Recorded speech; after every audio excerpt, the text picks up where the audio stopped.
Welcome to the Spiritable podcast. My name is Luke. I'm Richard, and I just got my master's degree in divinity. Everyone has a different perspective, so we're bringing on all sorts of people from different walks of life, like Jewish, Buddhist, Christian, atheist, and more, to discuss the biggest spiritual and moral questions and how they see it in their philosophy. Our goal is to find where we agree and disagree, and hopefully challenge ourselves to be better people in the process. Together, we shall dive deeper and get weirder.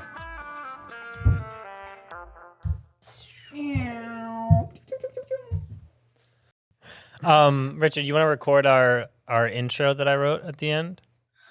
Yeah, dude. Any edits? Haven't. No, it's terrible, and I love it. Guys, guess who we have on our podcast today? Oh, no. Richard, what's wrong? No, I'm announcing our guest. Oh, no? Luke, what's wrong? No, silly. I was just reflecting what you were saying. Oh, no? Yeah. Our guests today are Ross and Carrie from the dope show. Oh no, Ross and Carey. Two great friends who talk about diving into weird fringe spirituality. We are very excited, and we hope you are too. All right. Well, guys, thank you so much for taking time out of your day to come on our show. We really appreciate it. Pleasure. Thanks for having us. Yeah, this is exciting. Who are you? What are you? Who are you? I'm an Anunnaki, actually. So your... I'm hiding my reptilian form as we speak. Well, because I've got Richard, which like straightforward name, got it. Yeah. And then I have Grand Human Project. Yeah, his name actually is Grand Human Project. He recently changed cool. it. I don't even Yeah. see that. Yeah, on we're my- on the work account. Can I call you GHP for short? My name is Ooh. Luke. My name is Luke. Pretty. Richard and Luke. Okay, Yes. got it. Yes. Although we both have red hair, so there is some complication Yeah. there. All right. So let's jump into things. I'm so excited to talk to you. You guys have done it all and seen it all and talked about it all. So I want to glean some of that from you. But I wanted to warn you, or maybe not warn you, but inform you that Wikipedia is calling you Blotcher and Poppy. I'm assuming because of the name of your show, you go by Ross and Carey, but Wikipedia is all like Blotcher and Poppy. Wikipedia is so formal. Yeah. No, it wasn't even Mr. and Ms. It was just Blotcher and Poppy. No, I mean, that's like typical formatting, isn't it? I don't know. Well, I figured you would. like Obama went to the store yesterday and purchased pistachios. Is this just the first time you've seen anything in print? Richard, she's talking to you, actually. Oh, no, Luke actually learned to read this week, so it's a sore subject. Congratulations. Thank you. I've worked really hard on it, so I'm graduating. I have a dog and a cat right next to me, both growling at each other, so apologies for that. Yeah, usually we get to pause our show for the dog and cat growling. Love it. Might want to give like a brief summary of what our show is, just for these guys. Oh, Ben's informed me I should give you a brief summary of what our show is, Okay. if that would be helpful. So, we're like you, but worse. So we have, we just like to talk about belief because I think religion and what drives people, motivates people spiritually is really interesting. So we have people on from all kinds of walks of life. We've had, Muslims and Buddhists and sort of more fringe practitioners come on our show. Our auras have been read. It's been a wacky time.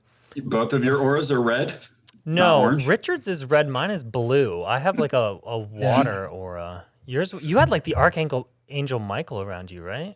Richard? I don't think it was Michael. It was Archangel. I forget which one. That Aren't they all probably- the same, though? That probably won't be the last bad wordplay. I get it. Honestly, though, my dad has a Bible. His chosen preferred Bible is the color red, so he can say Bibles should be red.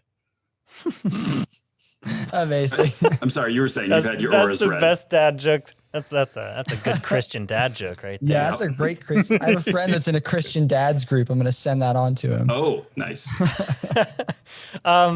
So that's kind of what we're about. And a kind of guiding principle for myself is I always want to be someone who's willing to change for a better idea, even if it's something outside of my immediate religion or belief practice.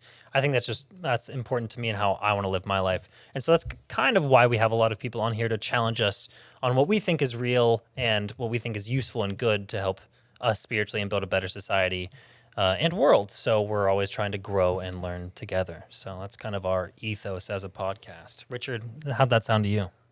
Yeah, it sounded pretty good. Just as matter of introduction, as Luke said, he's an actor, and I am a pastor, recently ordained and hired. Oh, thank you. This is my first year on the job, so And which church, may I ask? We are a Christian church called the New Church, also sometimes called Swedenborgian. Oh, Hey, they're familiar. Emmanuel Swedenborg, yeah. Swedenborg. That's stuff. Oh, is this the ice cream people? I wish. No, I don't think so. That's Sri Chinmoy.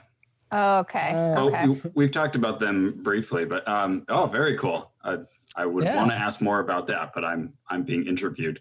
No, I mean, this is more of a conversation style, so feel free, dive in. Okay. I may have to come back to you at some point to learn more. Yeah, well, that was actually one of my questions later on was, have you heard of the Borg? So getting that out of the way. Girl. Yeah, so that's a little bit about us and our podcast. So let's start it off with a big question we like to ask a lot of people. What are your best and worst spiritual experiences? Some people have very foundational things that have shaped their lives, and I wonder if there's anything that stands out for you guys, best or worst. All right. Well, Carrie's looking around the room rapidly. I'll jump into that one. I would say, at least what comes to mind right away for my best spiritual experiences when I was still a Christian. There are certain moments where you really feel the presence of God, and one that really stood out and just was an outlier from all the others was speaking in tongues for the first and only time. Wow. I went to, I have it actually written in my childhood Bible, the exact day this happened, but I was on a retreat and they had this bodybuilder guy named Donnie Moore, and he had this radical reality presentation, and they would rip up phone books and they would chop stacks of concrete, and at the end they would have the big altar call and people would start getting slain in the spirit, and I was having the hardest time of it. It just wasn't working for me. I'd seen other people do it my whole life, and I was just way overthinking it. But he came by after I'd been kind of repeating this mantra over and over, I love you, Jesus, I love you, Jesus, he came by, hit me on the forehead, I fell back, and I was speaking in tongues. It was wild. No way. Yeah. Do you remember what you were saying?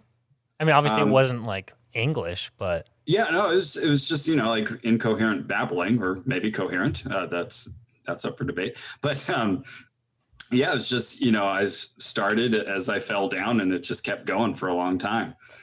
So that would I would call that the best, because that always stuck in my head and still stays in my head as something that kind of needs explaining, and is definitely again an outlier.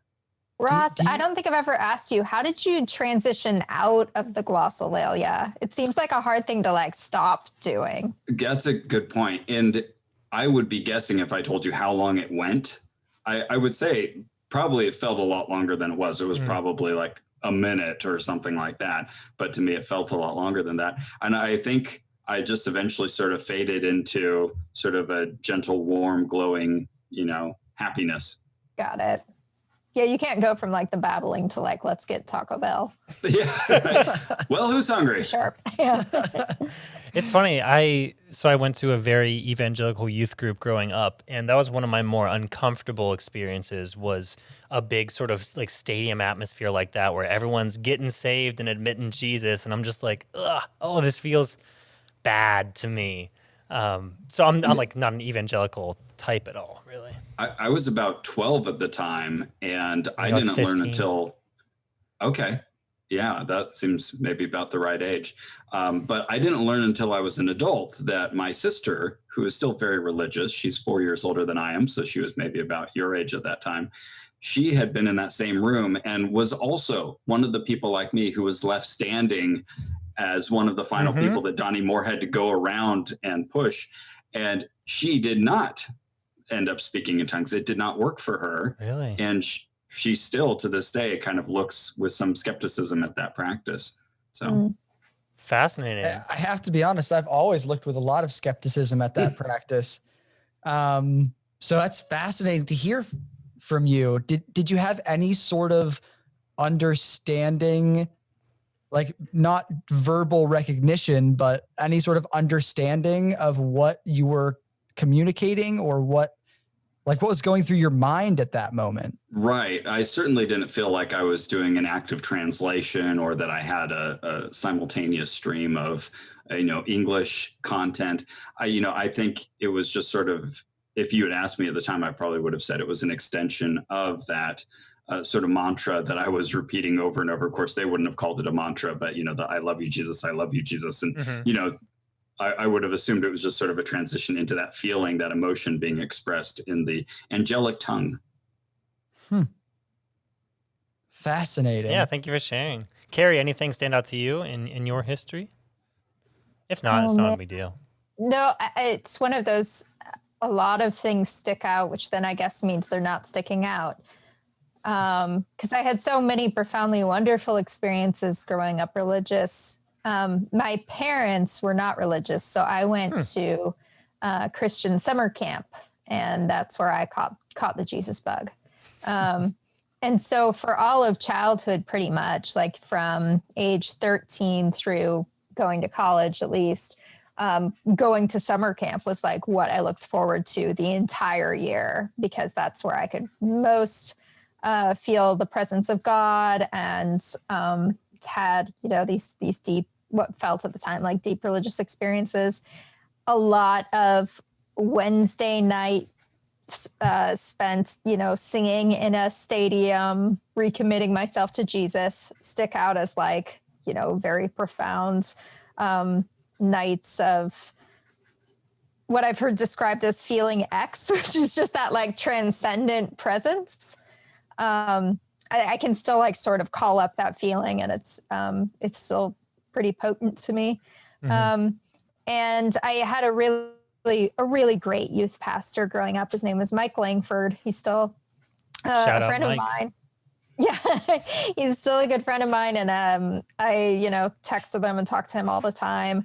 And he knows I don't believe anymore, and he's just real cool about it. And he really, I kind of grew up in like a absent parent household, and he really served this sort of parental figure for me. Oh, that's nice. So yeah, I have nothing but positive experiences from those formative years.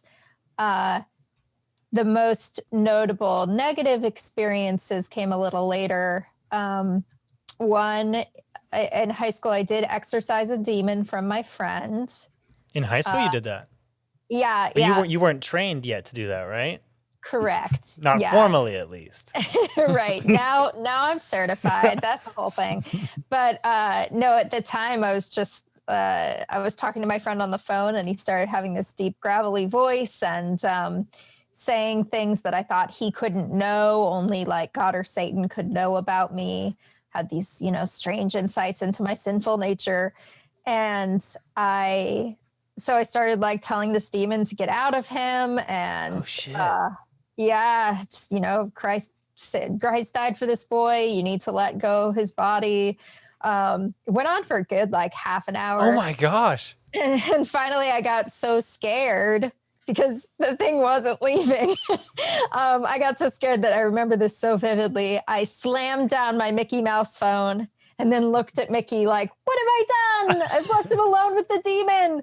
And then picked it back up, called him back. He wouldn't answer. And the next day I called him in the morning and said, do you remember what happened last night? And he said, yes, something was here.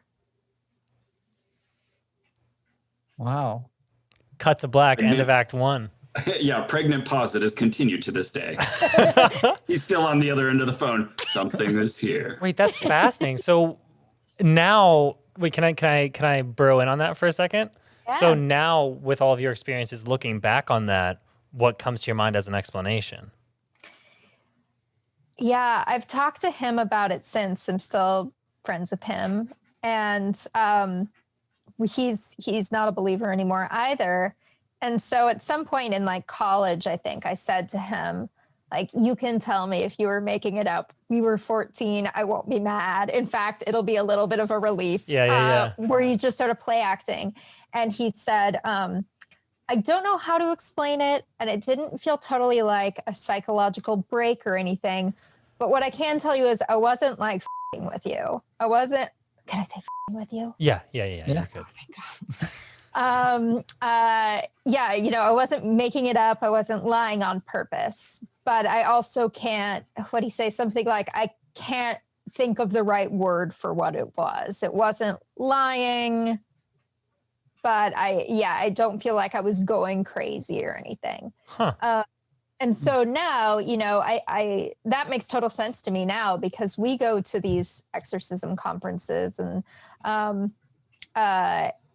things like that, where you see people sort of play acting in this way that's expected of them in that moment. You know, Bob Larson is coming around and telling them they have a demon in them. Right. You're influenced by the momentum and inertia of what's happening. Yeah. And I think there's a playing along that your brain does sort of without you. You're not instructing yourself to do this, but you start doing it. Right. And I assume that's what happened. But you were saying he knew things about you that he didn't know? I mean, I felt that way when I was 14. Sure. But, you know, I think you can, the guesses were like, you're really worried about him, aren't you? Oh, that's creepy. You just want to call Mike right now. You just want to hang up on me and call your pastor. It's like, you know, it felt like he was reading my mind. But in actuality, anyone who knew me at all could guess that that's what was going through my mind, and it was. Sort of like how your daily horoscope reads your mind. Yeah, totally. Yeah.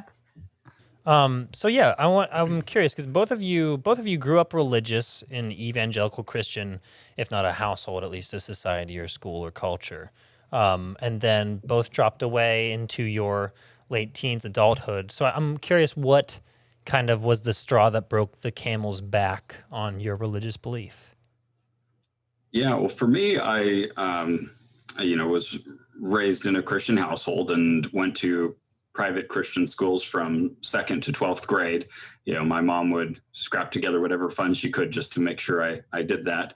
And when I went to college, I went to a secular college, and, you know, it was a small university, Woodbury University here in Burbank, and southern Burbank.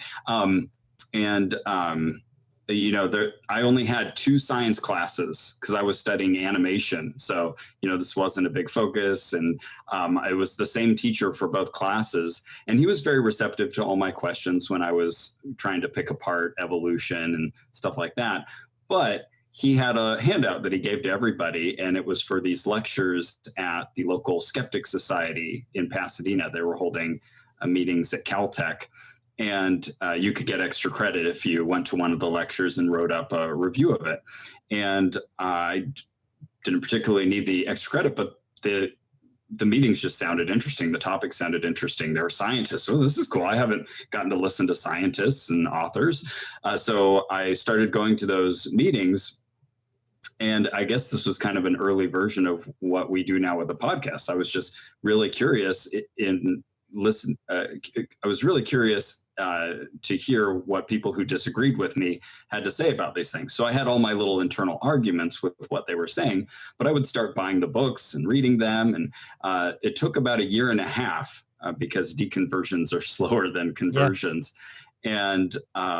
And so these questions got deeper and more intricate, and I became more aware of the little voice in my head and how it was responding to them. And I became increasingly uncomfortable with the answers that I was getting. And so I was still the Bible study leader at my college. I was president of our Bible study group.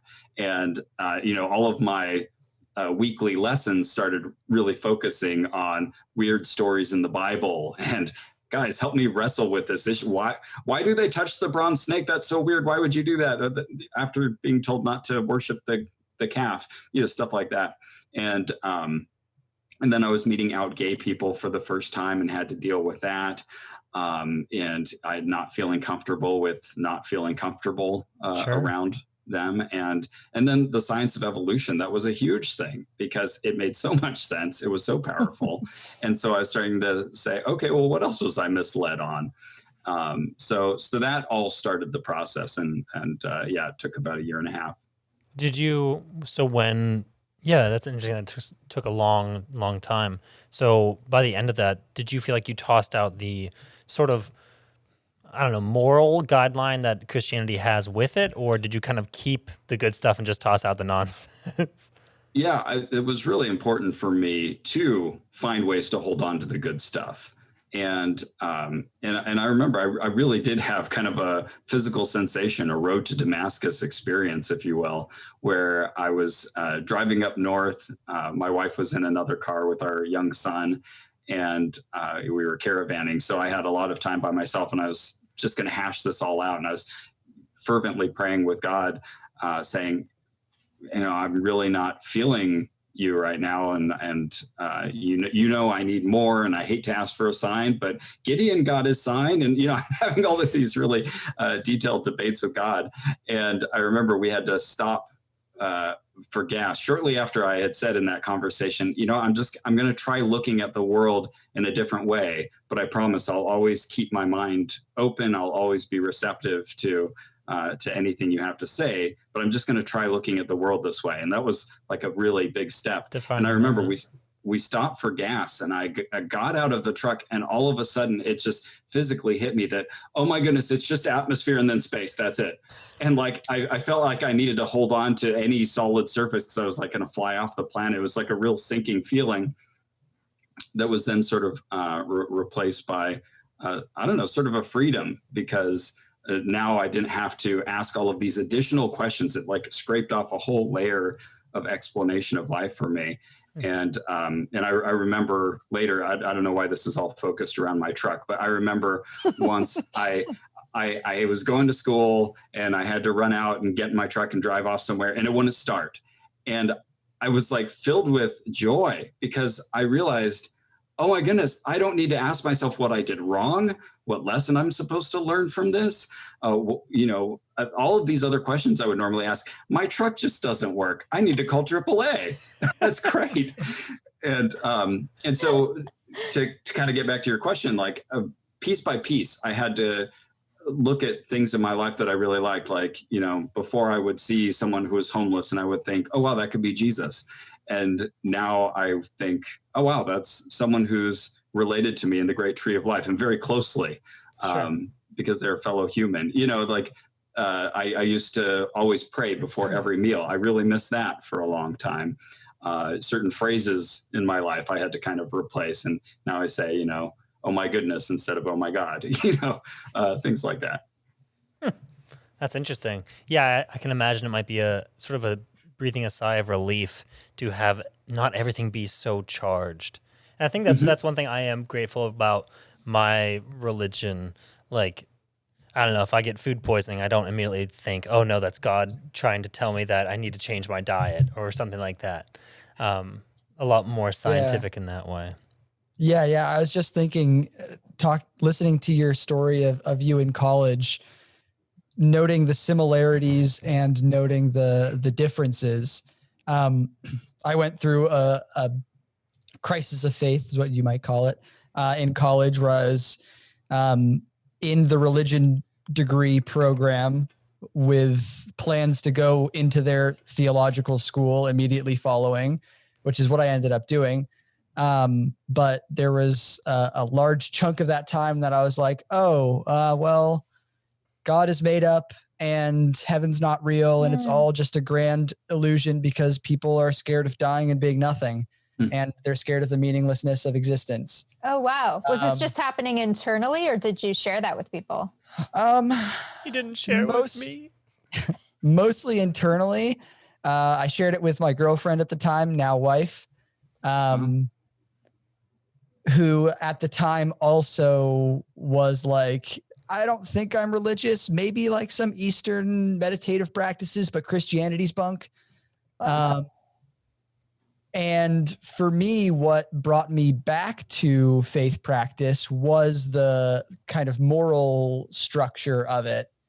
And like, well, maybe all of the metaphysical things are garbage, but like as a code of ethics, this is extremely useful. And then studying it as a code of ethics and studying scripture as almost like a literary work.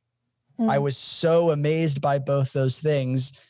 I kind of was brought back to like, I think there's something more going on here.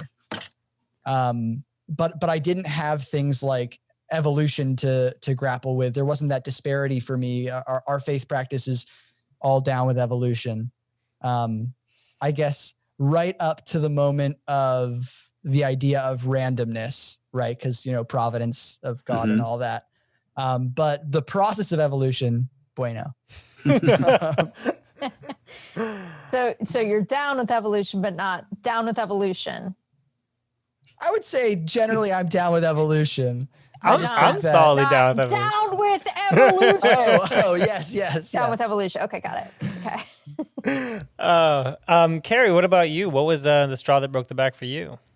Gosh, I mean, that's a good phrasing, because so often people think it'll just be this one thing that happens that, tore me away, and any story can be a long story or a short story. It was a process for me too, but there were two like very light bulb moments in that process for me. And one was my boyfriend at the time, who I'd been with for a good 3 years.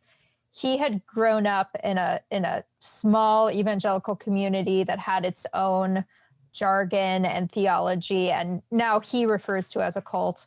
And that particular denomination held a very literalistic Bible view. And so he told me one day, just sort of offhandedly, I just assume when we're out of college, you will have children, and then you'll follow my lead, and I will be the head of the household. And this was real casual, like. Yeah, it really was. He could have been saying like, let's get pizza. And in that moment, I was so blown away by this, because our relationship did not reflect this at all. Like, there was no way in which he took a lead over me. If anything, maybe slightly the reverse. He always said I was smarter than he was, so he just asked me like, "What should we do about X?" And so I was just like, "How is this even supposed to happen? What's the transition here from a completely different relationship to that one just because we get married? This doesn't make any sense." And he pulled out his Bible and said, like, "This is what it says." And so he like pulls it out and he's showing me the Pauline letters and saying, he says this here. And so I started doing what I now consider sort of my liberal Christian tap dance, which was to say, but actually, if you look at the historical context in which this was written, there's a way you can make this okay. And actually, it's really a feminist text if you think about it. As I was saying it, I just had this sinking feeling of like, Carrie, you're playing a game. You want to keep the Bible and you want to keep your fundamental rights, and so you are trying desperately mental gymnastics, kind to of marry the two. Yeah, and so I said to him, like, I was looking at the Bible and I was like, "You're right. I guess I think the Bible's wrong." And it was like the floor just like dropped out beneath both of us. I mean, it ended up, breaking us up, which is good in the long run, of course. Sure. But, so that was catastrophic at the moment. And it caused a big division in his family. And but it started me on this course of like really examining what I believed and where I was experiencing cognitive dissonance that I kind of wasn't acknowledging until that point. Did you get to exercise the toxic Christian masculinity out of him at any point? I should have. A missed chance. I had experience. I don't know why. that reminds me of a story that this friend I mentioned earlier. It's in a Christian dads group. that's, generally guys being like, oh man, having a family's nice. And it's generally like wholesome and fine. And this one post, a guy was like, so, I come home from work and I just want to like relax and play my video games because I've been at work all day. And my wife wants me to like help with dinner and like help with the kids. Like, how do I like help her properly subjugate Oh, no. to me as a leader of the household?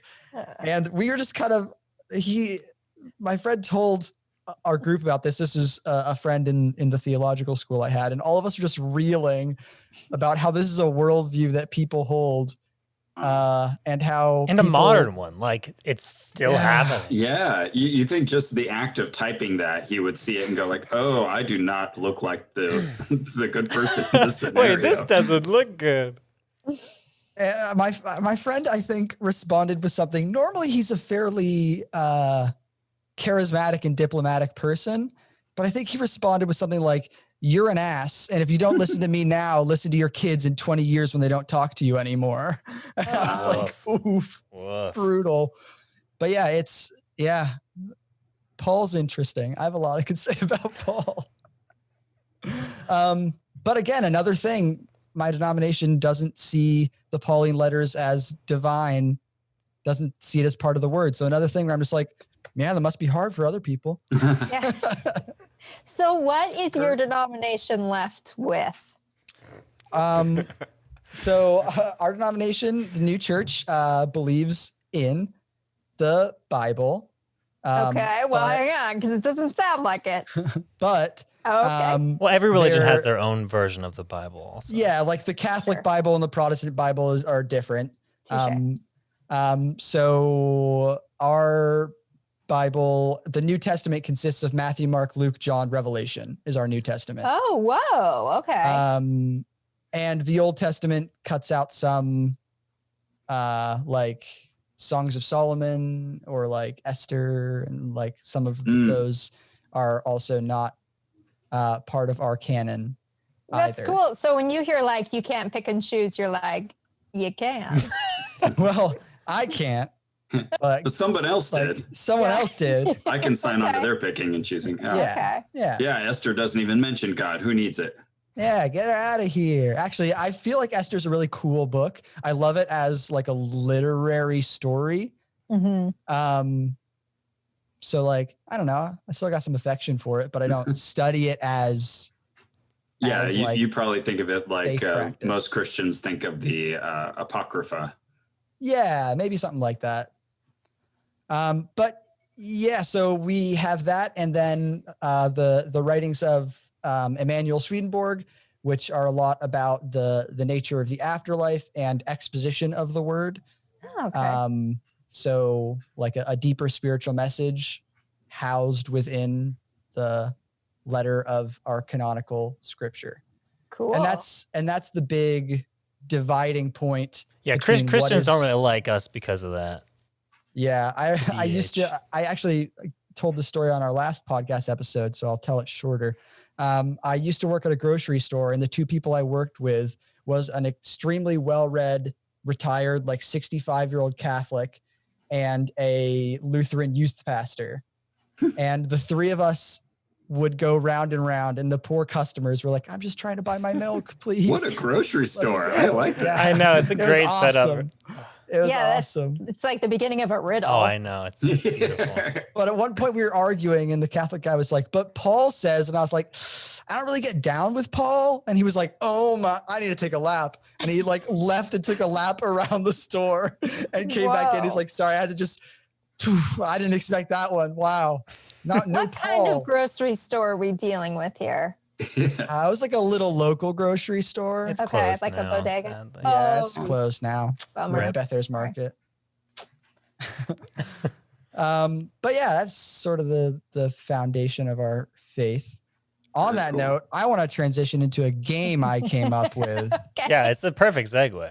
All right. Okay. We got a little twofer here.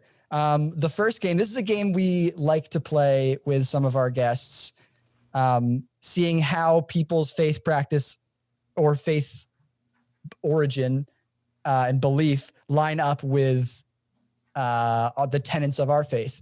So I've got the 10 tenets of our faith here that our central organization has put together as kind of a summary. And you're just going to give me a thumbs up, thumbs down. Well, and also we know that you've joined you're Mormon now. You're part of the Latter-day Saints. So I know you like to join things. So this is an opportunity for you guys to get on board here. If you guys get more than like 50%, we'll send you our membership material. You have to. Oh, well, please do anyway, even if we get 10%. Now, okay, so are we answering from our current perspective? Or whether you agree or not. Sorry, I lost track of my words there for a bit and I was confusing. All right, so number one, I don't have a lot of faith you guys are going to be on board with this, but the Lord Jesus Christ is the one loving God. Oh. Yeah, sorry. No, thank you. What are you going to do? Very polite. Very polite. The Bible is God speaking through literal stories and a systematic inner meaning. Oh. Yeah. Very nice of you to offer. Yeah. Okay. We're feeling good about number 3. We're feeling pretty good about number 3. This one I think has the best chance. Okay. Love is the basis of Scripture. Like any. Sorry. What are we defining? Like the Bible. The Bible. No. Well. I mean, I think it's in there. I just don't know if I think it's the foundation of it. Yeah, if I may interject in this game, I'll say that's what I would call kind of a essentialism. Where you kind of assume that there is one underlying motive or reason behind the text, and I think that's a great one to assume. So I like the kind of believers who assume that love is at the root of the scripture, and that's what they look for. That's what they emphasize. I say thumbs up to that. But when you ask me where I think those scriptures came from, I don't think that's certainly not the sole basis, and I would point to a lot of other things. Fair enough. Sign off on that. Oof. All right. Well, we might be nose across the board. No. Which is funny because I'm intrigued though. Yeah. All right. Number 4, life after death, heaven and angels are all real.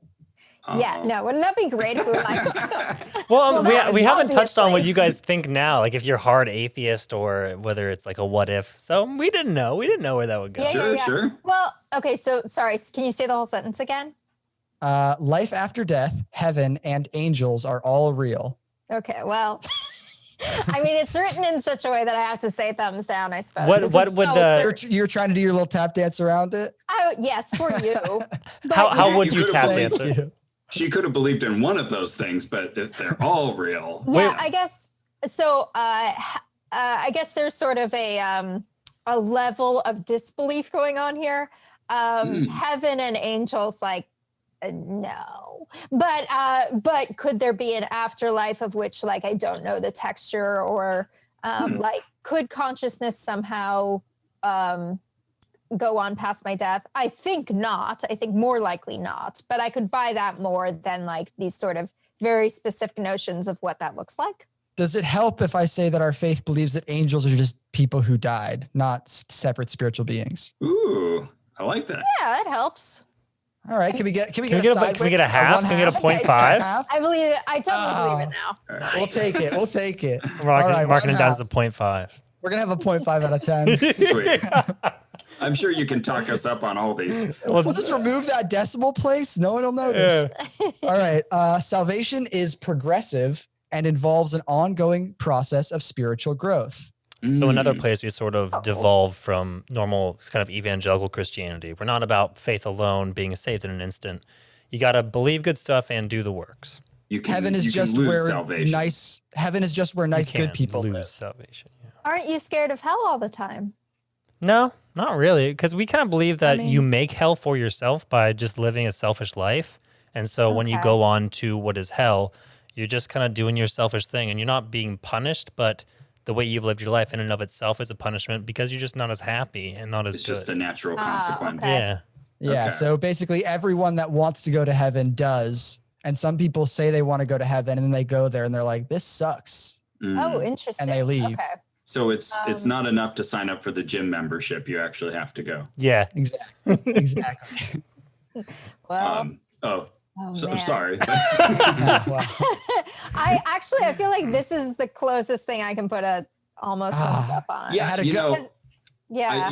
If you get past the word salvation, I feel like there is a very good and easy secular correlate to what you're describing. Yeah, if I get very allegorical with the words you're using, Salvation's a inside sticky my word head, Hold up, anyway. then I'm quick, like, quick yeah. tech intervention here. I'm Tech realizing this intervention. is an audio medium, and we're asking you to give thumbs up, thumbs down. You Yeah. got to say thumbs up or thumbs down out loud. Okay. Oh, yeah. Hey, fair And then enough. you're taking video And I'm also. gone. hey, We are. yeah, everyone but- just go look at our YouTube. It's just a It's little better anyway. Well, you can just judge by their disappointment that we were thumbs Yeah. down on pretty much everything. all of our But, sad reactions. I'll upgrade to thumb sideways on this one. Okay, we'll go Yes. half a point for it then.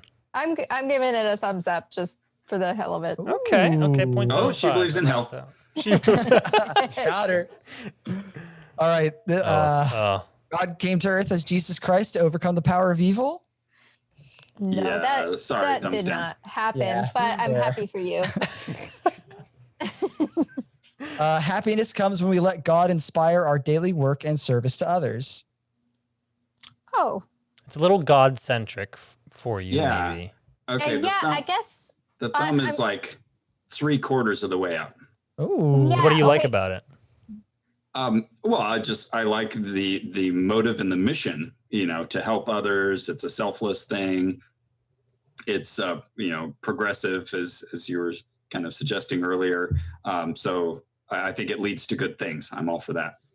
And if you take out the God part of it, then yeah, I'm on board.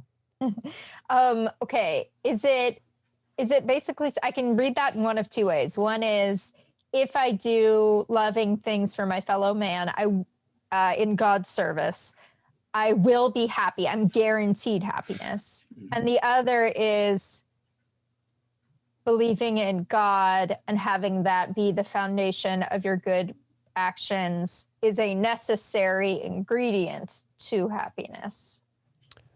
I would say it's more kind of a system where we live our lives doing good things, but not selfishly being like, look at me, I'm such a good person. Being like, no, I'm being a vessel for goodness and love itself and letting that kind of move through me. And the byproduct is me being happier and healthier. And or is whatever. God's involvement a necessary or a sufficient condition? Well, God is that love, right? In essence, if you're sharing love with people, you're sharing God with people, because that's like what it is. So, and Gotcha. we're also Well, that makes it very easy. So if God equals love, I'll just replace love in the sentence. Then sure. I'm fine with that. yeah, not? we're big about God equals love. That's a big thing for us. Well, hey, all right. The what is it? The commutative property, like in mathematics. I'm all Yeah. for that. And just to clarify here, because of I think I can confidently say who Carrie and I are. Our thumbs downs don't mean that we don't want to learn more and be involved. That's if anything, it's intriguing. Like, oh, tell us more. Yeah, fair point. I was picking up on that. Okay. All right, number 8. God endows us with the capacity to choose our eternal destiny. That's kind of sort of like what we were talking about before. Yeah, thumbs down from me. Yeah, fair enough. personally. Fair enough. But not thumbs down in the condemnatory sense. Just that We're doesn't with you. compute for me. I feel you. I feel you. All right, number 9. Marriage love can become spiritual and continue to eternity. Whoa, cool. Yeah, how's that curveball for you? Yeah. We're- Sure. I mean, you can get graves next to each other. Yeah. Up until the last 4 words, I had zero problem with that. So yeah, I'll do another one of those, 75% up. Okay. All right. Cool. And we Oh, have Luke, one that was a more. 0.75. Don't You steal that. want to do? Okay. Oh, all you're right. full up? Why not? Oh, okay. All right. Sounds good. Adjoining plots. All right, the last one. Heaven is for all who love God and live according to his commandments. See, again, these are written in such a way that, okay, so is it only Dang. love God? Or if you Well- love God, you definitely will. What? It's like a faith isn't faith unless it has action type of deal. So like if you do actually love God, you are also being a good person and Okay. living according to his commandments, which are just like the main two, like attribute good things to God, like be a vessel for goodness and love the neighbor. Don't be a jerk. So why didn't you let the book of James into that Swedenborgian Bible? The amount of So things, there's an interesting, it's not specifically like, and we could dive into some deep theology stuff here. Yeah. But basically, second hour. there's this idea that there is a deeper meaning in the Bible, right? And there's this Mhm. idea of a correspondential meaning under the text that has consistent symbology. Mhm. And I just feel like James chapter 2, I think is like, right on line with what you guys are saying. Oh yeah, James is beautiful. And Okay. actually referring to the epistles are teachings, sometimes refer to them as good books for the church. Oh, okay. Like, oh, these have some good stuff in there. yeah. Like, check these out. We'd sell these in the bookstore. Yeah. Yeah. You don't have to feel conflicted to take good lessons from them. Yeah, even if these they're are not some canon. good old sermons, basically. But yeah, sorry, I'm overall thumbs down on that one. Okay, Yeah, so I fair. read that. Yeah, I think I'm thumbs down too, because I read that as like, if you say this dorm is for men, I take that to mean this dorm is only for men. So if you say heaven is for people who love God, Yeah. to me that means only. So I guess my wanna say? question for you is, if you are a great person, you love to love people, you love to be useful, you love to be kind, and then turns out you die and there is an afterlife and someone's like, hey, God exists. Are you going to be like, no, he doesn't? Or are you going to be like, oh, dang, that's cool. All right. Oh, I wow. mean, and obviously it won't be an immediate process. Like that's a big thing to work through. Sure. Right. But our faith has this idea that when you die, you don't immediately end up in heaven or in hell. There's this in-between place called the world of spirits where you work neat. through a bunch of stuff and Okay. make your choice with all the information. Oh, cool. It's like the movie Afterlife. And it's And, kind of like in Mormonism, like when you pray for the dead or baptize for the dead, you're just sending emissaries in the afterlife to go try to preach to these people who need a little more convincing to move on in their own pathway. Well, I would say yes, except that if nobody prays for you, it's not like angels are going to be like, sorry, no one prayed. Mm. I I don't mean, get to know. obviously, if I died and suddenly I'm still conscious and I find out, oops, you're wrong the whole time, I'll be like, oh, wow, okay, I better reevaluate. And then if I met God, I'm sure there'd be this awkward moment of like, oh, what did I say? Hey, my bad. My ex. Yeah. I'm sure like you get this all the time as a pastor. Probably one of my good friends who's a pastor, that actually after I became a non-believer, I stayed with that church for many, many years, still good friends with all of them. I was still an usher, but he often says like that he'll meet people and they'll have a whole conversation. It'll be great, comfortable, collegial. And then they'll ask, what do you do? And he says, I'm a pastor. And all of a sudden they clam up and they think like, oh shoot, he can see them searching their minds. Like, what did I say to him? What, I gave away too much. I imagine it would be that way with God for a bit, like, oh shoot. And then I would probably turn around and be like, well, you've got a lot of explaining to do actually. And I'm sure we'd have a great conversation, but I wouldn't be afraid of that outcome because I feel like I followed my conscience and I've acted based on the information I have. Yeah, and I think nor should you feel bad about that, right? And Yeah. I don't think anyone would want you to feel bad about that. Some people would. Well, Not you. Well, nobody in heaven, I'm saying. Oh, sure. I want to be like, you should have believed. Well, Would've been sounds like a good place then. Well, I'm pretty confused about what the question is at this point, so I'm just gonna give it a scissors. That's fine. To, Well, scissors beats paper, and our scripture's written on paper, so I'd rather you not. Ooh, okay, fair. I'll be rock. Okay, good. all right. So I'm Wait, not gonna. I do have a story about what Ross was just saying that I have to tell. Okay. Richard has this thing, a delightful quirk about his personality, where if he gets a story in his mind, he for no reason, nothing can stop him from telling the story. You got to tell it. The story's not for you; it's for me. How many times do I have to tell you? There was one time I was flying, and I sat next to someone, and I sat down, and they immediately smelled a lot like beer, and I was like, this is an 11 a.m. flight. This is interesting. Turns out this guy had been at the casino the night before and had not yet slept and was super, super drunk on the plane and had just won like 10 grand at the casino. Oh. And I get on the phone with, when I sit down, he's on the phone and he's like, yeah, like it was sick. Like talking very like kind of bro, like Chad talk. A lot of Chad energy. And then he's like, so like you still good to pick me up at the airport? All right. Sweet. Yeah, I love you, Mom. And hangs up. And I was like, oh my gosh. That was his mom. Amazing. Wow. Then we started Amazing. talking.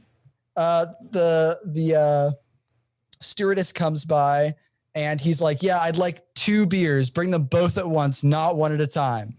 And I was like, oh boy, okay. And we're talking. And he's Did telling he me offer all, one to you, or this was just he was no, still just double for him. fisting it? Yeah, no, for Okay. him. And we're talking and he's talking about himself a bunch. And then he's like, so like, what do you do? And I was like, oh, like I'm in school. I'm training to be a minister. And he just immediately went so quiet. And I was like, no, but like, I'm also a person that like is a person and it's fine. Like I'm still a human being actually, but there was no recovering it. It was so uncomfortable after that for the rest of the flight. Wow. But it was just, That's a burden. yeah. You know, so- that guy's president now.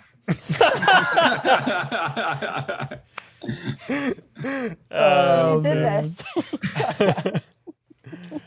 All right. Well, our grand total is 3.5 out of 10 on our new Oh, trait great. scale. So Hey, That's Adam. more. Pretty That's good. more than a third. That's not bad. And well done on the mathematics we gave you. You probably don't have to add decimals usually. it's true. It's true. There's a 0.25 that's thrown me through a loop for a little bit there. Come on, let's get it into the tens place. Yeah, Jeez. please. I mean, come on. All right. So with that score, I know on your show you give the things you talk about like these pseudoscience ratings, Mm. and I really want to throw out a couple new church ideas and have you just quick pseudoscience rate it on the Okay. fly. Obviously, you haven't done the full research to know for Okay. sure, but a little on the fly rating. Okay. And it gets probably more intense as we go. So we have 5 of these. Cool. All right, first one. The early parts of Genesis, like Adam and Eve in the flood, are allegorical, not a real history, and we're chill with evolution. Great. That's from 1 to 10. That's a 1. Yeah. Yeah. I agree, and I think Dope. that is scientifically not verifiable, but it's consistent. Yeah, All right. I don't know if I agree that that's what the Bible meant by it, but I do agree that that is how it went down. All right. 2, the mind is outside of the brain. The brain is just a container for the mind in the natural world. Whoa. No, that I'm gonna give that an 8. Ooh, that was higher than I expected. Yeah, I'm up there with an 8, though I'd really be interested in knowing ways that could be demonstrated, because there could be some really interesting fodder there if you could turn it into something that's testable. I wrote my master's dissertation on connection between the soul, mind, and body, so I have plenty to say on Oh, that. cool. We can talk Okay. at some point. I will say I think some of the mind is in the gut. I think we give a little more credence to the brain than it deserves, but Yeah, good point. All right, number 3, we're spiritual beings living unconsciously in the spiritual world at the same time until after death when we wake up in the spiritual world. oh, like a Maya kind of thing. So like our spirits, our souls are currently in the spiritual world right now. That's a kind of a here nor there sort of thing, neither here nor there. Where it's like maybe we're all minds in a vat kind of thing. Like, well, could be. Like, Yeah. can't fully disprove it. So it's sort of tangential to the scientific view of the world. It could be compatible with everything we know. So I'll just say 4 because it's a little suspect. Yeah. sus. Yeah. I'd say that's unfalsifiable. So yeah, 5. All right. Karl Popper would come down real hard on that. All right. Number 4, aliens exist and they go to heaven too. Man, I was so with you. I was like, aliens exist. Excellent. They go to heaven too. Oh, cool. So you do believe in it. I was going to ask you about aliens as an independent. Oh, You keep adding all these extra clauses. All right. We'll split it into 2. Aliens exist. Yes. Yeah. Yeah, 1. If I Almost had to, certainly. yeah, if I had to bet, I would say it's incredibly likely. All right. Same. The magic and miracles in the Bible all actually happened. Oh. Yeah, it's going to be a tough Bless one. your heart. Carrie, I love all your reactions. I love them all. They're priceless. Even the floating axe head, the talking donkey, all that. Yep. All happened. Okay. Yeah, sorry. I'm gonna, this does come up a lot in what we talk about when things are sufficiently hidden behind the veil of time. When someone tells me about the plagues of Egypt, I don't go to the path of saying like, oh, well, actually the water turned red because of a bacterial, culture or something like that. I would say, well, A, we don't know because we're so far removed. B, you might want to look more into sort of the textual origins and the intention of the author. And, there's other ways to explain that without trying to find, scientific equivalent or magic or illusion or, that kind of explanation. Sorry, that was my camera turning off for a second. I'll bring it back in just a minute. But apart from that, I would just say kind of unknowable, but highly unlikely. So I'm going to give it a high number. I'll say 8. Oh. It's It's so wild to me that you rated that the same as the mind thing. That you rated literal magic and miracles happening the same level of suspect as the mind being outside the brain. Yeah. That's fascinating. Yeah. So you're saying like when Jesus turned water into wine, the contention is not just this is an honest representation of something that we think happened. You're saying he literally turned water into literal wine. Yep. Okay. Yeah. I mean, no, that's not right. That just 9. can't be. 9. All right. Nice. So that was fun. Thank you guys for playing along there. And I do want to be cognizant of your time, Carrie. I know you were saying you might need to go. So, but before we head out, I wanted to ask you some more questions about your show. But Carrie, if you need a dip, no worries. Gotcha. Okay. I'll let you know. Yeah, just let me know. So I think I have 2 things that I'm most curious about with your show. One is I feel like, and this is me projecting, but that the more I experience, the more I hear about other people's spiritual stories or beliefs or whatever, I run the risk of being more closed off to things because I experience all this stuff and it sort of makes me put walls up and be like, oh, well, that's not what I believe. Obviously, that's crazy. Wall goes up, wall goes up. So do you feel like the more you experience, the more you decide that, oh, these new things that you encounter will not change you, and thus you're more closed off to change? Or how are you working to overcome that? How does that balance with you? That is a wonderful question that I don't think anyone's asked us. Yeah, that's something that I think about a lot. And to give you a little of like my personal background, I used to work for the magician James Randi. And one of his big projects was that we would give $1 million prize to anybody who could prove they had a paranormal ability. And this prize had been there since like the early 90s, and people were applying for it all the time. And I've watched clips about this. Yeah. Okay, cool. So on the one hand, that's always, you're always remaining open to like, maybe someone will win this thing, right? On the other hand, you do watch everybody become a little more hardened to the process, right? Every time an application comes in, you're not like, this is gonna be the one. They are going to levitate. Sure. You've seen enough of these that you do start to go. Be silly after a while. Right, yeah. And there's a fairness to that, right? You start to think, okay, if this many people think they have the power enough to apply and don't, then maybe it's more likely that these things we call paranormal are actually, explainable some other way. But then the risk, as you're pointing out, is that you're not taking everybody seriously. You're sort of judging them against the other people you've encountered before, which doesn't feel fair. Yeah. So I guess what I'm saying is, yes, that's a problem. What do you do about it? You know that it's a problem. And so I think all you can really do is keep that in mind and try to control for it. I wish there were like some external thing I could do to sort of rein that in, but I don't know what that would be. So I just try to always remember that, like, don't judge this group by the last group you encountered. You can let the last group you encountered inform certain red flags that go up, but don't close the book before you've read it. No, that makes sense. Yeah. Yeah, I think it's a hard thing it's something I struggle with for sure. Ross, what about you? Yeah, I think the analogy to the challenge was very apt. And I'm actually part of a group that administers a similar challenge and regularly deal with people who say they can heal with their hands or move things with their minds. I think any repeated stimulus, just naturally the way the brain works is we start to then sort of deaden our response to that stimulus.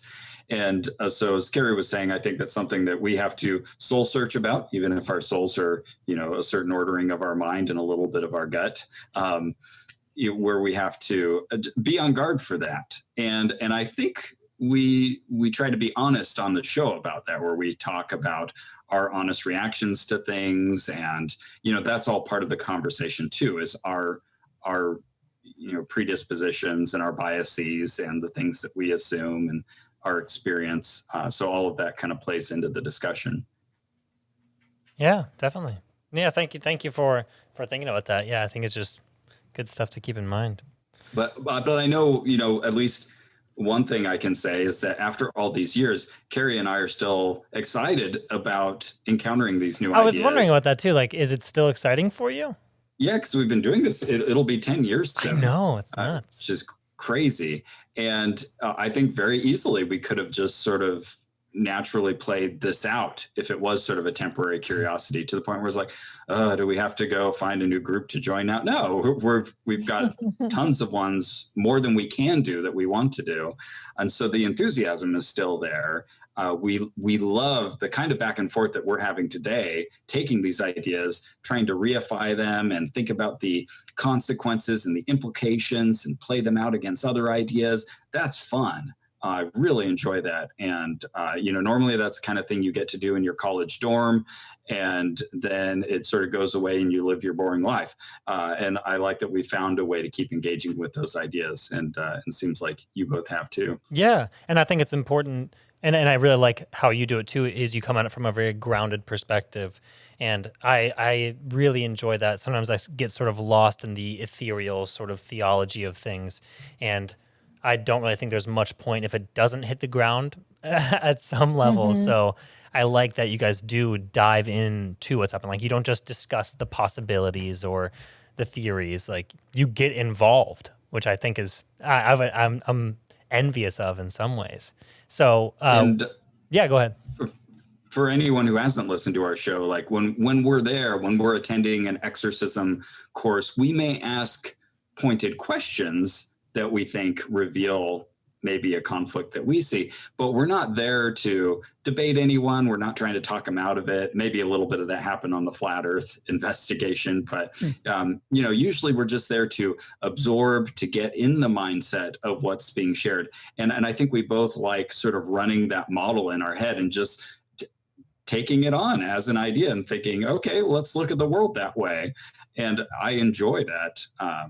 That process. And the more that I can do that I can actually get my head in a different place than my current beliefs, I really appreciate that. Yeah. And most of them don't ask us to like rate their beliefs with a thumbs up or thumbs down right in front of them. That helps.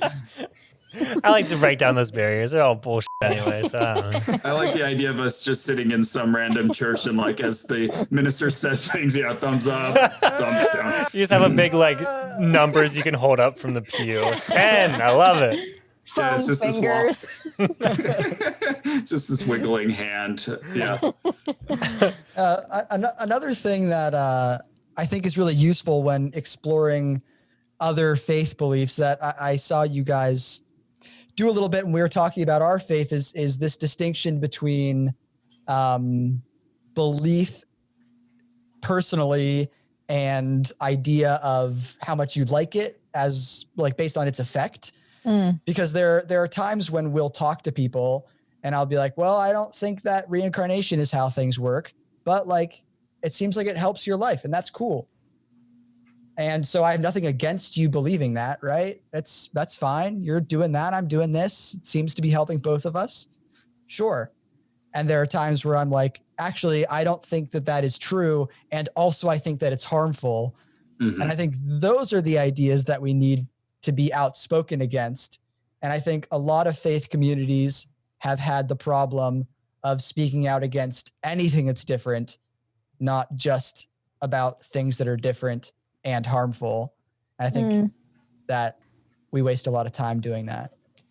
When we're arguing about what name we call God, instead of like how the idea of a divine being affects our day-to-day life, maybe we're wasting time. I don't know. Yeah, that seems like a good general principle. It's basically like, triage this situation, see what's most important. The limitation of that, I think, is that usually the person who's saying, I'm not sure this is so important, is sort of the one who has less invested in the question. So the person who says, no, the name of God is really consequential and God might not let you into eternity if you don't have this right. To them, that's extremely consequential. So you see why they're having the conversation. I think of the pro-life, pro-choice debate. Both sides are saying like, well, I get what you're saying, but you're not thinking about the important part. So the pro-choice people say like, yeah, but it's not about whether it's a baby. It's about a person's choice and whether they have autonomy over their body. The other side saying, I get that. But what it's really about is sentience or souls or whatever. So you're always going to kind of come up against that, like what's most centrally important to both people in the conversation. And then the conversation turns out to be between thousands of people or millions of people. And then you involve Twitter, forget it. Yeah, I really like the way you phrased that, Richard, and kind of laid out that ethic. I think we look at groups that way in terms of how harmful they are, in the results of their practices and beliefs. And so if you are hurting children or the environment, or you're doing bad things, you're making people feel awful, that's where we need to kind of single you out and triage and figure out how do we stop this. And then there's a gradation there, everything from really good to really bad. And so I like it when people at least kind of have that removed, that objectivity where they can say, okay, I can step outside of my belief for just a second and evaluate what's important, what the results are of this, because I think that points to like the actual underlying morality, which is something secular, not secular in that it's non-religious, but just that it's shared by all people, whether they're religious or not. And I think that any good moral worth its salt can be backed up in terms of sort of a secular ethic, looking at harm done or good done, the common wellness of all people, human flourishing. So I would say, we should be able to step back certainly as a society and make decisions based on that level, because otherwise it's just pandemonium, if everybody's only backing up their ethical system by their hard set beliefs. Yeah, and I think Yeah. we find the best moral and spiritual beliefs having that societal ethical consequence for improving and changing things for the better. I agree. Sorry, Richard, I cut you off though. No, it's fine. I think it becomes interesting when you look at the fact that sometimes just the nature of misinformation is in itself harmful, and that becomes more challenging. Like, I think religious belief or non-religious belief that leads to further, I don't know, for an example, conspiratorial mindsets can be extremely damaging, right? So if you have a faith practice that believes in some secret organization that is running the world, which I guess you could say God is, now that I think about it. Got yourself right there, buddy. Yeah, who got me? But with a sort of conspiratorial mindset based on your faith practice, you're more likely to adopt other conspiratorial mindsets that are harmful. So an idea isolated might not be harmful, but no ideas are truly isolated.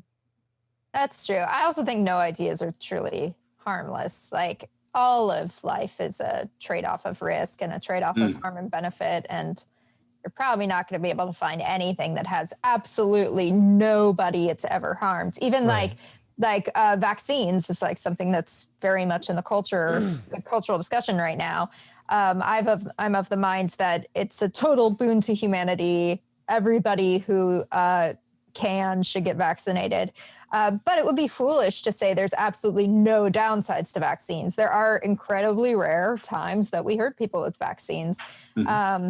And so it would be just objectively false to say vaccines are a harmless notion. They're just, the harm trade-off is worth it. Yeah. I mean, you do have to weigh everything too, because even if something was objectively good for all of humanity, it might not be good for a different life form like plants or like using fossil fuels, even though that might be worse for us in the long run too. You have to weigh everything. You were talking about the conspiratorial mindset, and I see that as a huge problem right now, especially where it's gone with beliefs like QAnon and lizard people and all of this stuff. Because, people get to this point where they can no longer be reached. You can't do that little maneuver we talked about earlier where you zoom out a little bit and say, okay, but let's look at the common things that we share, because at this point they've become convinced that anything that falls outside of these beliefs are lies and manipulation, and there's just no way to speak to that. And once you've removed yourself from the conversation, what recourse do you have? There's really no common ground, and that's scary to me.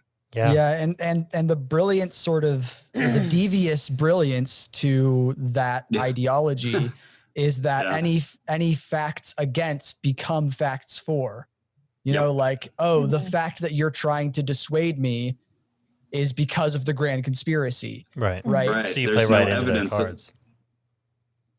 Say it again. No, I was just saying you play right into their hand. No right. Yeah. Oh, there's no evidence of the votes being stolen because it was such a dastardly scheme. It was just that opaque. Yeah, we recently had an interview that we didn't air, still maybe won't air, with someone from with Q. with someone Q from himself. with Q himself, their self. With someone from the Waco Society in Texas.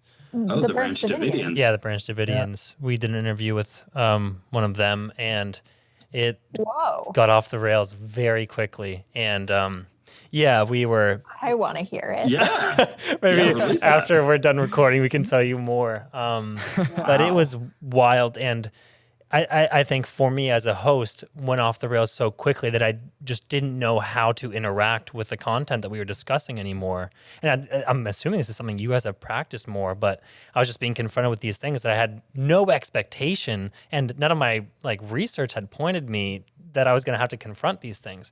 And so I just felt like I was doing a horrible job of counteracting these odd conspiracies being thrown at me, and I didn't have the proper ammunition to deal with it. Understandable. Yeah. Yeah, that's tough. So in all of your conversations with fringe groups and conspiracy theories, has there ever been a point where you've been close to being convinced by anything?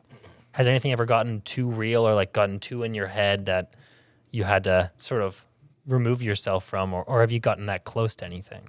Or even just something that you explored that you didn't expect to appreciate as much as you did, a practice that. Well, Richard's fishing you for a thought- compliment there, so you can look past Yeah. that. Is there maybe a recent Boy, the new the church Swede just- ends with a Borgian?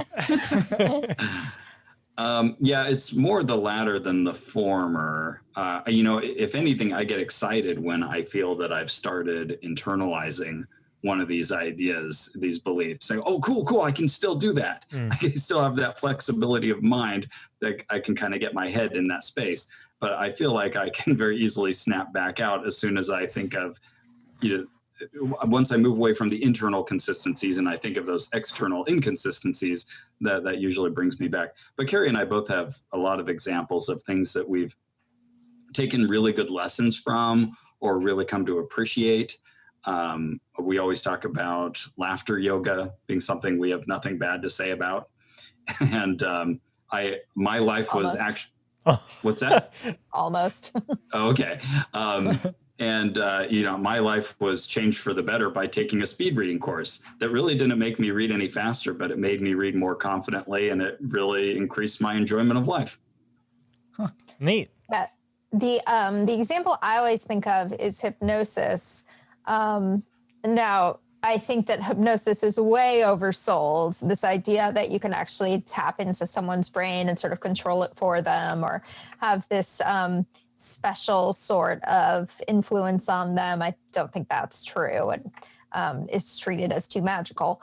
But when I actually went and got hypnotherapy, I realized, we are basically just making an agreement together that you will give me the placebo method and you are not saying otherwise. Like, I would sit there with my hypnotherapist and he would say, okay, I am going to give you this calming exercise, and then I'm going to say some statements to you and you're going to believe them. Okay. Like, oh, okay.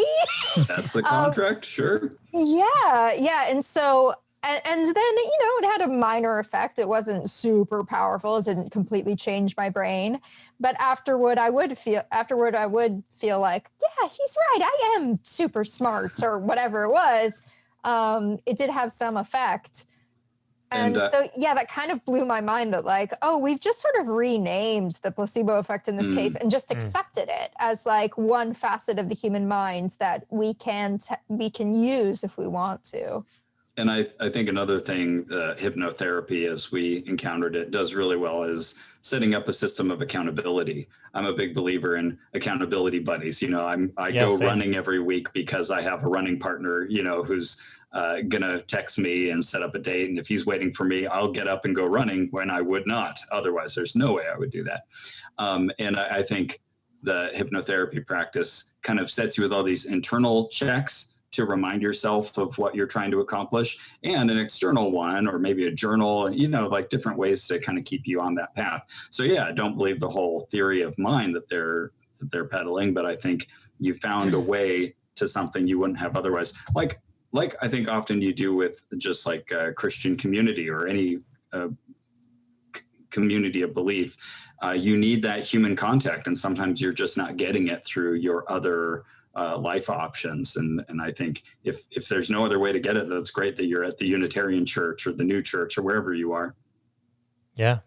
I'm curious about what your thoughts are on the power of belief. Like, how does that fall scientifically? And that's something I've always been curious about, like looking even anthropologically at past cultures and the power they have of belief in something supernatural, then sort of having that manifest in their lives, like going to hypnotherapy and believing and choosing to believe and having that have real effect on your life. So how does that match scientifically to a valid explanation, if that makes sense?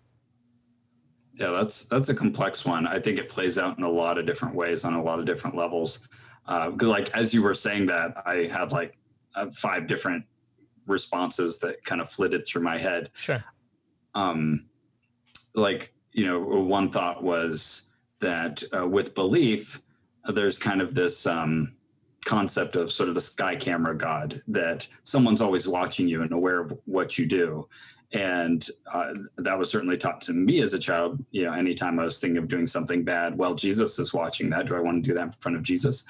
That can be motivating for people who, the philosopher Daniel Dennett calls it like moral Viagra. If you can't get your morality up, it helps to know that somebody's watching you and you might get in trouble for it later. So religion, I think, is kind of geared over time to work on all these different levels. It provides both the carrot in terms of heaven and the stick in terms of hell, and also kind of in your life incentives and disincentives. So that's a wide and rambling answer, but I think it plays out on a lot of different levels. It's a wide rambling question. So, and I think belief is incredibly powerful. That what you believe really affects how you live your life.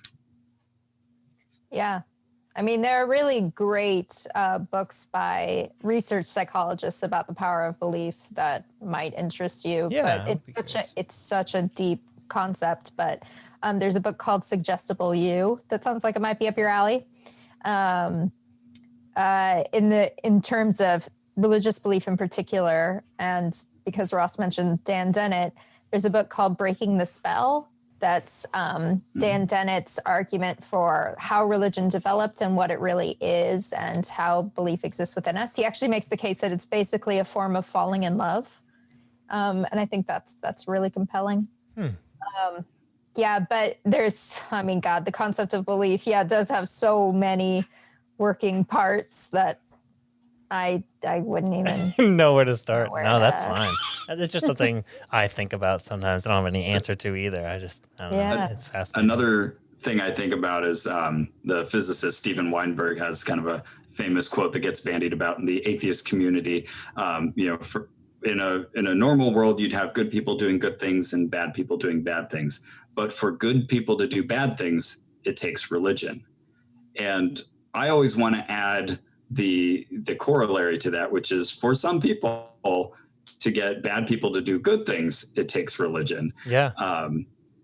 Those beliefs can kind of help get you one way or the other. And I think, instead of pointing it at you, I'll point at myself. When I moved away from Christianity, I don't think I lost my personality. I think when I was a Christian, I was funny and curious and engaged and all of these other things. And I just became that same me, but through a different lens. And I think anybody, if they're a giving and caring Muslim, they would be giving and caring if they were raised in the Mormon church as well.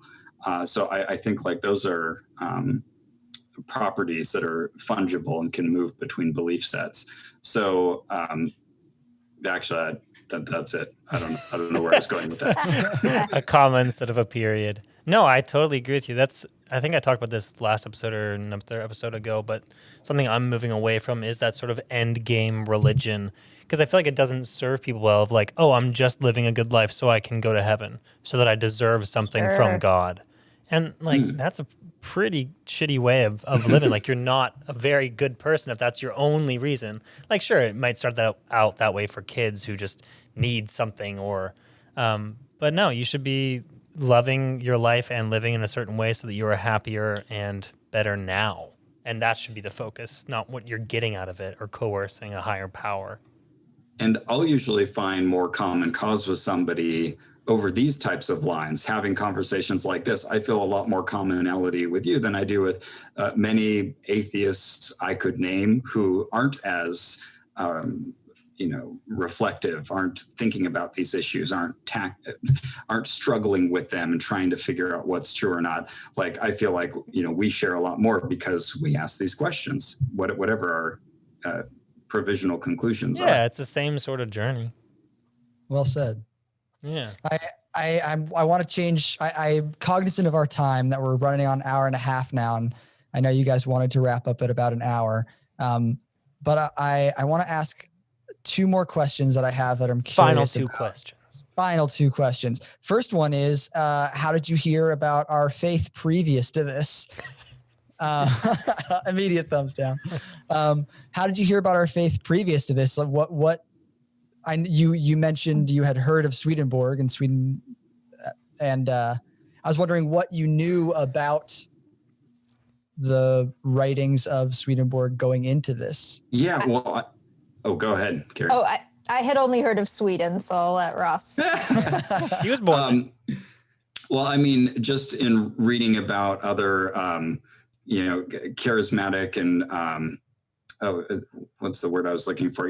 Figures like William Blake and Teresa of Avila and like other Lewis. He gets lumped in with Lewis. Yeah. Other people who just have these really fun, Dante. Swedenborg has this rich. There's a particular word that's floating on the edge of my my mind that won't come to me. But this kind of vision of the world that includes this interactive spiritual level of angels, and I don't know. There's just a cool feel and vibe to that worldview, and I've always encountered it in the same breath with all of these other ecstatic figures in religious history. So I always wanted to know more, and I put it on our list. Carrie and I have a long list of potential investigations, and the new church and Swedenborgianism are part of that. And I've looked up where our local ones are, so don't tell them. Shh. We won't. Hey, another butt in the pew is always always accepted. I think we've only mentioned the church one time on the podcast, and it was when I was in Boston before we did our live show. Hey, and I preached there. Oh, yeah, really? I just preached. Well, I preached online because I'm not traveling right now. I guess, yeah. I preached online to the congregation in Boston. Oh, that's so cool. Well, I was just at night walking around it, and I ran across that church, and I got so excited. It was a beautiful building. Do you call it a church? Is that the term? Yeah. Okay.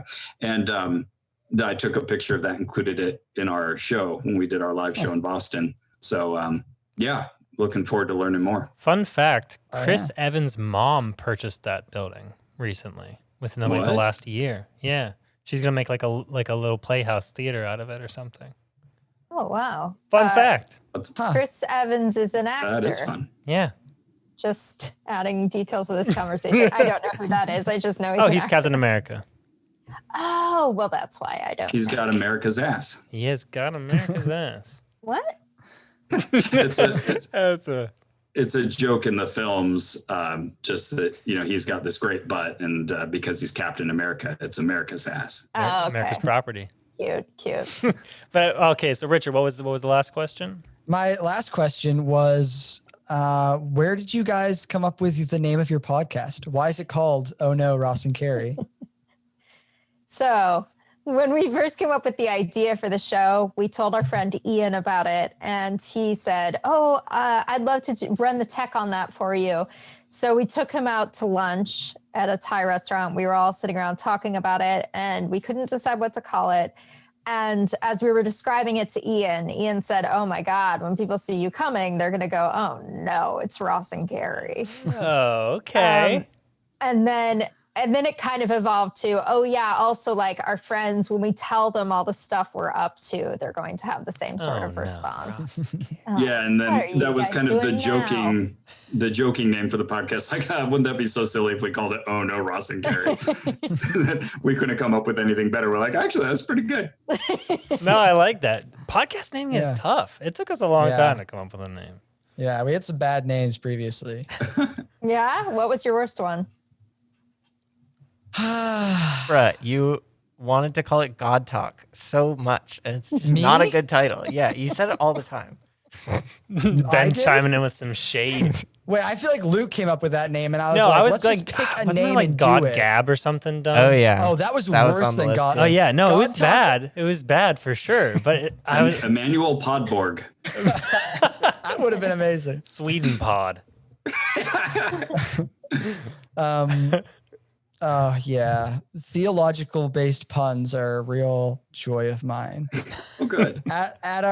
There's a religious college in Pennsylvania, and you know how all a cappella groups have pun names for some reason? Of course. A lot, yeah. There is a book written by Emanuel Swedenborg called Apocalypse Explained, and they wanted to call their Wait, let's see if Carrie can guess. Acapella Explained. Yeah, of course. It was actually Apocalypse Explained. It was more on the nose, which is worse. Yours is better. You can't Google that.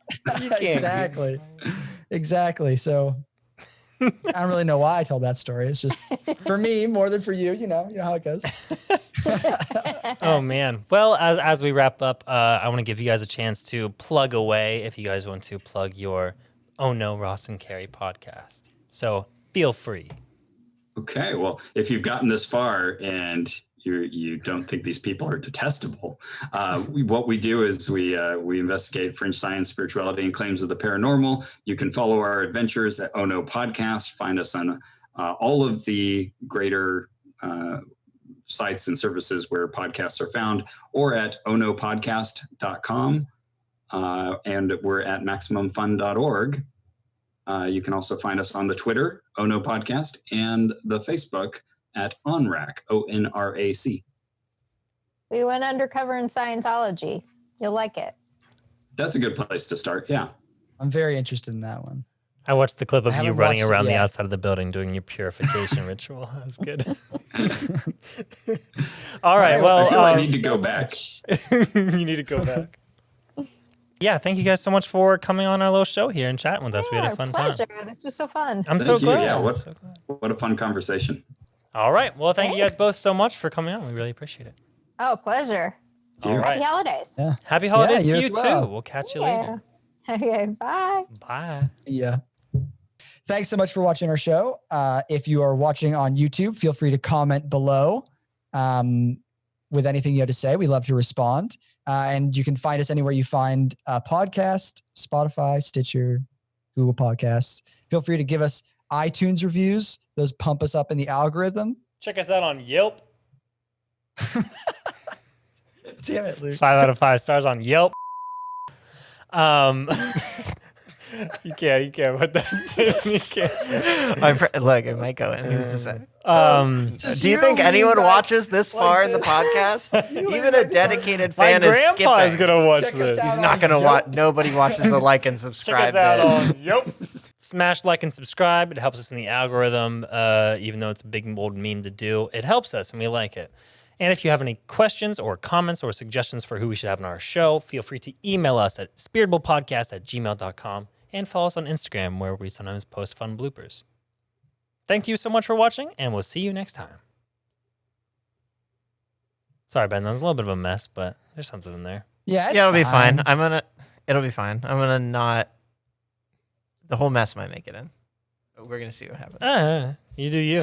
All right. Okay, I'm gonna. Oh, that was so much fun. Wait, I'm not. That was leaving great. this- I'm They not were leaving great. this Yeah, they're video. I great. just don't want to talk to you. Also, can we talk about how some of the pictures I saw of Ross made him look like a weird, dumpy man, but he's a handsome man. He's a handsome man. I'm gonna stop recording.